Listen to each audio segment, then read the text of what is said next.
Hello guys Yo what's up ခီပါ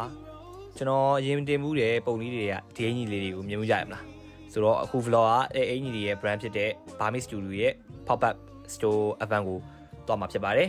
ပွဲလေးကမြန်မာပလာဇာနာက The Central မှာလုပ်တယ်ပွဲလေးက30နဲ့31ရက်နေ့ပေါ့ကျွန်တော်က31ရက်နေ့မှာတွားပြတော့တချို့ product လေးတွေကစိုးအောက်သွားပြီဆိုတော့ပွဲလေးမှာတော့လုံးဝသူတို့အင်ကြီးတွေကတော်တော်လှတယ်ဘောင်းမီဆိုရင် jeans တွေ cargo တွေ red pants တွေကအစားအင်ကြီးဆိုရင် Korea ဆက်ဆံ sweater လေးတွေ polo တွေရောင်လာတွေနဲ့သူတို့ latest ကြီးထုတ်ထားတဲ့ဟာလေးတွေအကုန်တွေ့ခဲ့တယ်သူရဲ့ fashion band ကကြတော့ပေါ့ပေါ့ပါနဲ့ soft တဲ့ဘက်ကိုသွားတယ်လို့မြင်တယ်ကျွန်တော်ကတော့ဒီ Burmese wear လေးတွေကို try ကြည့်ခဲ့တယ်အရောင်ကတော်တော်လှပြီးတော့ quality လည်းတော်တော်ကောင်းတယ်ကျွန်တော်ကတော့အစိမ်းလေးယူလိုက်တယ်အခုကျွန်တော်ဝယ်ထားတဲ့အောက်က reference လေးတွေကိုလက်ဆောင်ပေးလိုက်တဲ့ Burmese Studio ကိုလည်းကျေးဇူးအများကြီးတင်ပါတယ်ဒီ brand လေးကတနေ့တာအတွက်ပေါ်ပေါ်နဲ့သွားရင်တော်တော်ကိုအဆင်ပြေတယ်ပါတယ်ဈေးလည်းမများတော့ကျွန်တော်ကတော့တနေ့တာအတွက်ဝယ်ချင်တော့ဒီ brand လေးကိုညွှန်ပေးလိုက်ပါတယ်that's all for today bye bye